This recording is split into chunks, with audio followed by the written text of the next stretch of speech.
Okay, hi guys. So, quick update lang tayo kung ano yung naging anong nangyari sa market ngayon. So, kung mapapansin nyo, from kaninang madaling araw or kaninang umaga, so kinuha niya yung 100K. So, ito yon. Ito yung candle na yon kasi nasa 1 day time frame tayo. So, kung mapapansin nyo, ngayon yung market pababa. So, ano yung magiging reaction natin dito? So, ngayon, meron tayong per value gap dito, di ba? So, ito yung 1 day per value gap natin. So, ang expected ko dito, babalikan tong liquidity sa baba. Ito, yung 100K. So, exactly 100 to ata eh. 103. 100,351. So, ito yon. So, nasa around dyan, nasa 300. Ngayon, once na ito, rejected, itong per value gap na to, so ito yung pwede nating entry dito, yung 102,240.2. Once yan na balikan niya to, so kung makikita nyo, yan, nasa ano na siya, currently 101,400. So check natin kung dire-diretso bababa to. So ngayon, hindi tayo pwedeng hindi tayo pwedeng sumabay dahil hindi naman natin system. Hindi siya pumasok dun sa system natin. So, ibig sabihin, pumasok siya dito sa zone. So, ang aantay natin dito, either balikan tong per value gap or itong support natin. So, currently, ito yung support natin. So, kapag ito rejected, possible balikan yung per value gap. Kapag binasag tong per value gap, possible balikan na yung resistance natin sa taas na 110. So, ngayon, check lang natin kung ano yung magiging galaw. So, kung mapapansin nyo, 101. 300 yung market ngayon. So, check natin kung kukunin niya nga tong 100K na liquidity sa baba. So, kung ang worst dito, possible, kunin niya yung baba hanggang 97K. So, yun yung possible na possible na kunin nung market. So, ayun yung possible na kunin. Either itong 100K or itong 97K. So, ayun yung nakikita natin for BTC. So, kung mapapansin nyo, ano ba yung nagiging dahilan kung bakit bumababa yung market? So, isa lang naman yung nakikita nating dahilan. So, ito yung war. War on Iran and Israel. So, kung mapapansin nyo, kung nabalitaan nyo na yung si Trump, so, binomba niya yung binomba niya? Yung mga nuclear facilities ni Iran. So, ayun yung isang effect kung bakit bumababa yung market ngayon. So, ngayon, monitor tayo kung ano yung magiging galaw ng market.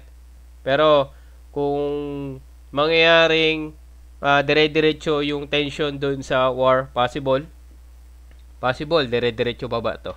Possible ang kunin nito is itong 97K. So, check natin kung ano yung mangyari sa BTC. So, yun. Kapag ito bumalik, kapag ito biglang pullback, so, yun. Pasok tayo ng 102. Pero, check natin kung kukunin tong 100K.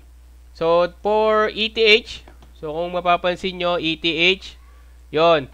Meron tayong support dito sa ETH. So, currently, basag na yung support natin. And ang inaantay natin dito kung babasagin tong per value gap na to. So, itong 1 day per value gap. So, once na mabasag yan, ang possible na kunin yan is ito. Yan. Currently, nasa loob na siya nung isang per value gap natin. So, ito yung 1 day FVG natin. So, yan. Ayan yung possible na balikan. So, ito, once rejected tong per value gap na to, itong 1 day per value gap na yan, so, ang titignan natin dyan, kung i-reject niya. Pero, ang nakikita natin dito, kung dire-diretso bababa, ang possible kunin yung 2K. Once yung 2K is basagin, possible, pinaka-worst, itong 1,850. So, yun yung nakikita natin possible na balikan. So, kung makikita nyo sa 1 day time frame, so, para tayong meron nakikita pattern dito eh. So, para siyang Bart Simpson. So, from here, umangat siya dito. So, yan. Ayan o. nakikita natin.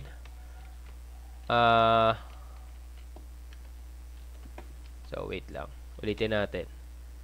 So, from dito, umangat. Yan. Nagkaroon tayo ng consolidation dito. So, yan. Tapos, biglang baba. So, ngayon, ang nakikita natin dito, para siyang Bart Simpson pattern, di ba? So, ibig sabihin, possible nga, balikan niya tong 1.8. So, ito yung nakikita natin. Once na dire-diretso yung baba niyan, possible magkaroon ng Bart Simpson. So, ito yung pinaka malalim na pwede niyang balikan, yung 1850.83. So, ayan yung nakikita natin dito kay ETH. So, dito masarap masarap dito pumasok ng spot. So, kailangan tignan lang natin kung ano yung magiging galaw ng spot. So, yun, currently market is bumababa. So, yun nga, sinabi natin, the main reason is yung war.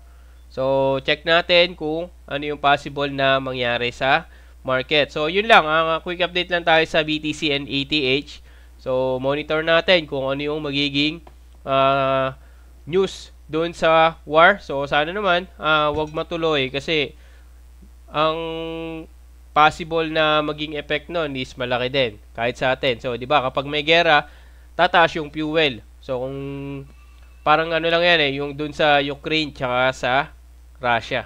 So, yun, monitor lang tayo mga bossing. So, check natin kung ano yung possible na mangyari dito. So, quick update lang. This is Kuya Ben Crypto. Peace out.